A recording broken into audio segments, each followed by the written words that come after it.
Good morning students, how are you? कैसे हो? उम्मीद करता हूँ अच्छे होंगे।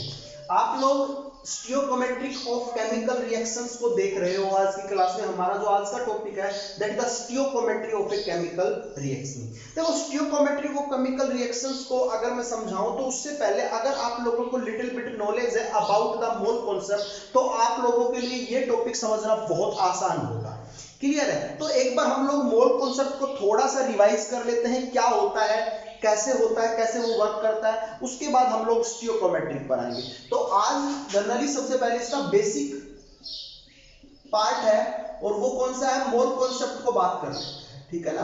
तो मोल कॉन्सेप्ट आप लोगों को हालांकि आता होगा, हम पढ़ चुके हैं पहले भी।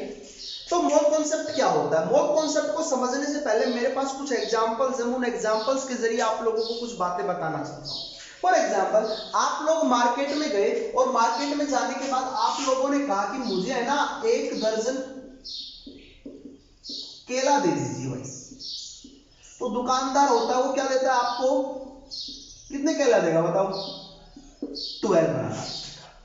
क्लियर? आप लोगों को 12 बनाना क्लियर है? तो इसका मतलब आपको पता चल गया कि 1 दर्जन का मतलब कितना होता है, 12 पीसीज, 12 पीसीज। अरे यही होंगे, बताओ भाई। चलो भाई, बहुत अच्छी बात, अगर ये बात समझ में आ गई। दूसरी बात, आप लोग मार्केट में गए और बोला कि भाई मुझे है ना दुकानदार से कि 1 केजी शुगर दे दो। क्लियर आप लोगों को? तो इसका मतलब क्या हुआ कि दुकानदार आपको क्या देगा, 1 केजी मतलब 1000 ग्राम शुगर देगा। मींस आपको अब इस बात से ये पता चल गया कि 1 केजी के अंदर कितना ग्राम होता है, 1000 ग्राम होता है, 1000 ग्राम होता है। चलो भाई, अगर ये बात भी समझ में आ गई तो तीसरी बात करते हैं। आप लोग मार्केट में गए और आपने कहा कि मुझे 1 लीटर दूध दे दो, मिल्क दे दो। क्या दे दो? मिल्क दे दो। तो वो क्या करेगा, 1 लीटर मिल्क में आप लोगों को 1000 ml मिल्क दे देगा। तो इस बात से आपको यह कंफर्म हो गया कि 1 लीटर के अंदर 1000 ml मिल्क होता है। क्लियर है? अब जरा मोल कॉन्सेप्ट को भी इसी से रिलेट करके देखना। अगर मैं आप लोगों से कहूं कि मेरे पास 1 मोल,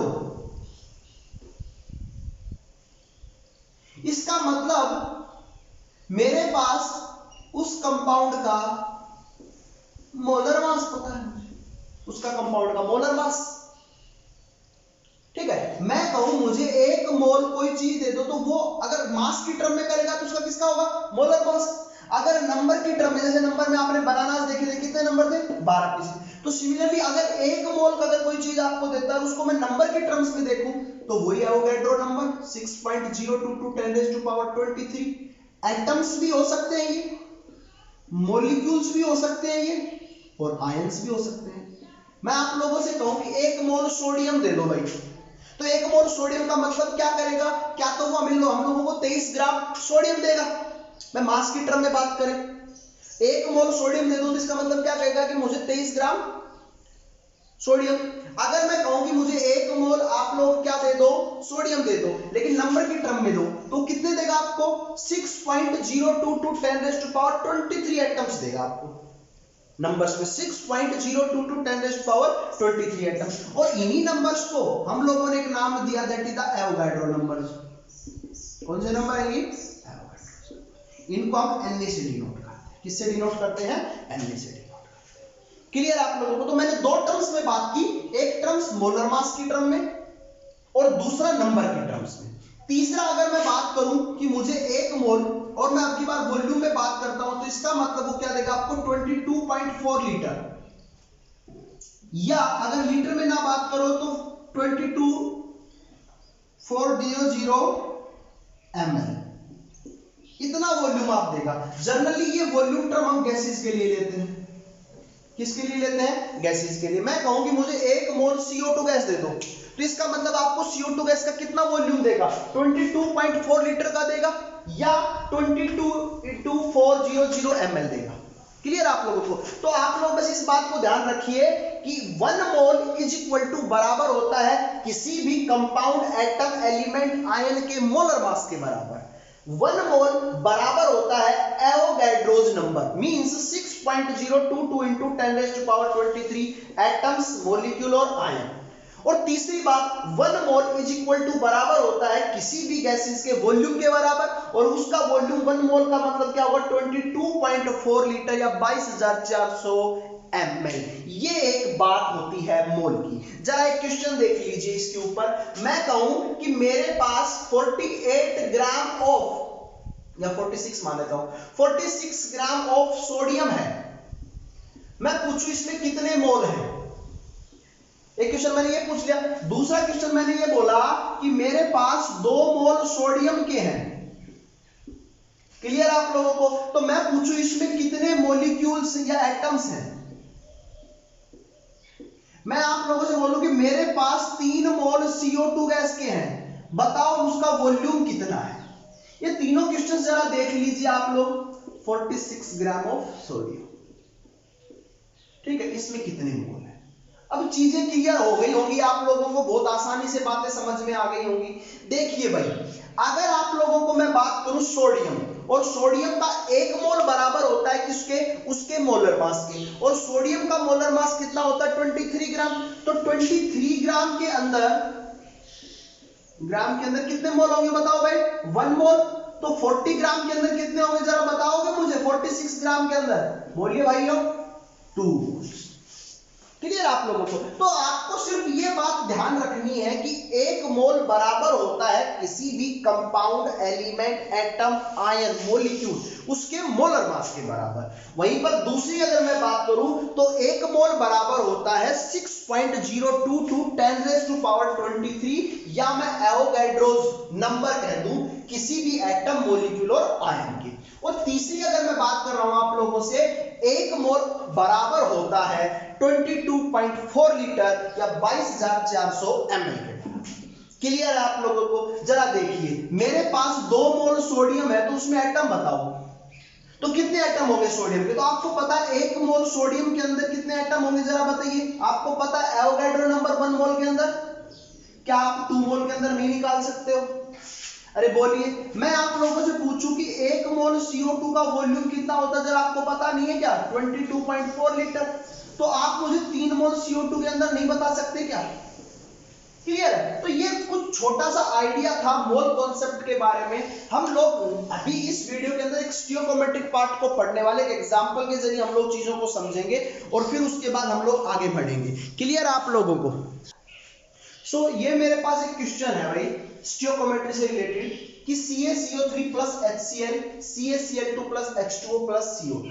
देखो इस क्वेश्चन में करना क्या है मैं बताऊंगा, आप लोगों को बताऊंगा। उसके बाद आप लोगों को उस क्वेश्चन से एक दो एग्जांपल्स भी करवाऊंगा मैं आप लोगों को। जरा देखिए, जब भी आप लोगों को स्टियोकोमेट्री का कुछ भी बात मिले, क्लियर है, अभी जैसे आप लोगों के सामने क्वेश्चन दिया हुआ है मैंने ये वाला, तो आप लोगों से ये पूछा जाएगा कि अगर CaCO3 कि अगर मैं 4 मोल यूज कर लूं या 62 ग्राम ले लूं इसको, तो कितना CO2 गैस रिलीज होगा, कितना H2O मिलेगा, या कितना कैल्शियम क्लोराइड अपने को मिलेगा। अपने से ये बात ऐसे पूछेगा वो। क्लियर आप लोगों को? दोबारा से देख लीजिए, कैल्शियम कार्बोनेट की कंसंट्रेशन को अगर मैं 62 ग्राम ले लूं या उसको 4 मोल ले लूं, तो प्रोडक्ट कितने बनेंगे, H2O के कितने मोल्स बनेंगे, CO2 के कितने मोल्स बनेंगे, CaCl2 के कितने मोल बनेंगे। या ये क्वेश्चन ऐसे भी पूछा जा सकता है कि मुझे तो H2O 36 ग्राम बनाना है, बताओ मैं CaCO3 कितना लूं। क्लियर आप लोगों को? दोनों बातें समझ में? क्वेश्चन मतलब यहां से इधर भी पूछा जा सकता है और इधर से इधर भी पूछा जा सकता है। वो पूछ लेगा मुझे तो CO2 है ना 48 लीटर चाहिए, आप बताओ कैल्शियम कार्बोनेट कितना लोगे। तो ऐसे क्वेश्चंस को सोल्व करने के लिए हम लोगों को किसकी रिक्वायरमेंट पड़ेगी, स्टियोकोमेट्री की रिक्वायरमेंट पड़ेगी। क्लियर आप लोगों को? तो स्टियोकोमेट्री की रिक्वायरमेंट के लिए आप लोग सबसे पहले क्या करोगे, किसी भी केमिकल रिएक्शन को बैलेंस करोगे, और बैलेंस करने के लिए आप लोगों के पास एक हीट एंड ट्रायल मेथड आप लोगों ने 10th क्लास में पढ़ा होगा, उससे आप लोग रिएक्शन को बैलेंस करोगे। एक 10th क्लास का टॉपिक है ना केमिकल इक्वेशन वाला, फर्स्ट यूनिट जो है, उसमें आप लोगों ने ये चीजें पढ़ी होंगी। सो कैल्शियम कार्बोनेट वाली इस रिएक्शन को बैलेंस करते हैं। अगर मैं बात करूं कैल्शियम कार्बोनेट को बैलेंस करने की, तो यहां पर अगर मैं 2HCl लिख दूं, तो देखना जरा रिएक्शन बैलेंस हो चुकी है क्या? रिएक्शन बैलेंस है। क्लियर आप लोगों को? तो सबसे पहला जो आप लोगों का टास्क रहेगा वो किसी भी रिएक्शन को बैलेंस करना रहेगा। क्लियर आप लोगों को? कुछ रिएक्शन को क्या करना रहेगा? बैलेंस करना रहेगा। अंडरस्टूड? चलो अब क्या करते हैं, सबसे पहले इन टर्म्स के मोल लिखते हैं। कैल्शियम कार्बोनेट का बेटा कितना मोल है? 1 मोल। HCl के कितने मोल है? 2 मोल। कैल्शियम क्लोराइड का कितना मोल है? 1 मोल। H2 का कितना मोल है? 1 मोल। CO2 का भी कितना मोल है? 1 मोल। जितना आगे नंबर लिखा हुआ उतने मोल्स होंगे। क्लियर है? ये तो मैंने बात की मोल्स की। अब बात कर लेते हैं मोलर मास की। भाई कैल्शियम का मोलर मास कितना होगा? 40, कार्बन का 12, ऑक्सीजन का 16, टोटल कितना हो गया? 100 ग्राम। तो कैल्शियम कार्बोनेट का 100 ग्राम, इसका कितना हो जाएगा? हाइड्रोजन का 2, क्लोरीन का 35.5, तो कितना हो जाएगा? 37.5 ग्राम। क्लियर है? कैल्शियम का कितना होता है? 40 प्लस 35.5, 270, 100 और 70 नहीं 71, कितना हो जाएगा? 111 ग्राम। और इसका कितना? 18 ग्राम। और इसका कितना हो जाएगा? 44 ग्राम। क्लियर आप लोगों को? तो ये मैंने चीजें लिख ली है। इनका मोलर मास आप लोगों को कैलकुलेट करना आता है, आप लोग लास्ट पीछे पढ़ चुके हो इन चीजों को। तो जरा देखिए, अभी इस क्वेश्चन में मैं कुछ भी पूछ लूं, आप मुझे तुरंत आंसर दे सकते हो। कैसे? अगर मैं पूछूं कि यहां पर मेरे पास कैल्शियम कार्बोनेट का 1 मोल है, तो कैल्शियम क्लोराइड का कितना मोल बना? 1 मोल लिखा हुआ है सर आपने।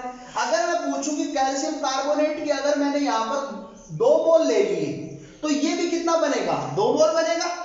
अगर मैं यहां पर बात करूं कि कैल्शियम कार्बोनेट का मैंने कितना लिया है? मॉलिक्यूलर मास की टर्म में 100 ग्राम लिया है। क्लियर है? तो मुझे बताओ कैल्शियम क्लोराइड कितना बनेगा? सर 111 ग्राम बनेगा। अरे समझ में आ रही है आप लोगों को बात? अगर मैंने कैल्शियम कार्बोनेट को 100 ग्राम लिया है, तो कैल्शियम क्लोराइड कितना बनेगा? 111 ग्राम बनेगा। अरे बोलो भाई, अगर मैं पूछूं कि मैंने कैल्शियम कार्बोनेट को 100 ग्राम लिया है, तो वाटर कितना बनेगा? वाटर कितना बनेगा? 18 ग्राम बनेगा। अगर मैं आप लोगों से पूछूं कि कैल्शियम कार्बोनेट को मैंने 100 ग्राम लिया है, तो CO2 कितनी बनेगी? सर 44 ग्राम बनेगी। तो हम लोगों को आइडिया हो गया है पूरा क्या होने वाला है। अभी मैं क्वेश्चन जो पूछता हूं वो पूछता हूं कि अगर मैं कैल्शियम कार्बोनेट को 200 ग्राम लूं, तो H2O कितना बनेगा? H2O की कंसंट्रेशन बताओ आप मुझे। तो आप लोगों को पता है जब 100 ग्राम लिया था मैंने, तो H2O कितना बन रहा था? 18 ग्राम। अब 200 ग्राम लूंगा तो आप लोगों को पता है कितना बनेगा? अरे सोल्व करना आता है ना, छोटी क्लासेस में मैथ पढ़ के आए होगे। कितना बनेगा? 36 ग्राम। अगर मैं कैल्शियम कार्बोनेट को 200 ग्राम लेता हूं तो H2O कितना बनेगा? 60 ग्राम। क्लियर है? अगर मैं आप लोगों से कहूं कि कैल्शियम कार्बोनेट के अगर मैं 0.5 मोल्स लेता हूं तो CO2 के कितने मोल्स बनेंगे? भाई जरा बताइए मुझे। How many moles of CO2 बता सकते हो आप लोग? तो भाई बता सकते हैं कि 1 मोल जब CO2 लिया था तो CO2 के भी कितने, सॉरी कैल्शियम कार्बोनेट लिया था तो CO2 के कितने मोल बने थे? 1 मोल बना था। क्लियर आप लोगों को? अब 0.5 मोल ले रहा हूं तो इसके भी कितने मोल्स बनेंगे बेटा बताइए जरा? 0.5। क्लियर आप लोगों को? तो ये मेरे पास स्टियोकोमेट्री से रिलेटेड मैंने आप लोगों को एक जनरल आइडिया दिया है। सबसे इंपॉर्टेंट बात है स्टियोकोमेट्री को सोल्व करने से पहले कि आप लोगों को रिएक्शन बैलेंस करनी है। हमारी इस यूनिट के अंदर भी रिएक्शन बैलेंसिंग है, लेकिन वो हम लोग देखेंगे अभी नेक्स्ट वीडियोस के अंदर। क्लियर है आप लोगों को? समझ में आई ये बात? तो हम इसका एक पार्ट और बनाते हैं, एक और पार्ट बनाएंगे अभी, तो उसके बाद आप लोगों को उसमें न्यूमेरिकल्स करवा देंगे। ठीक है? Okay, thank you.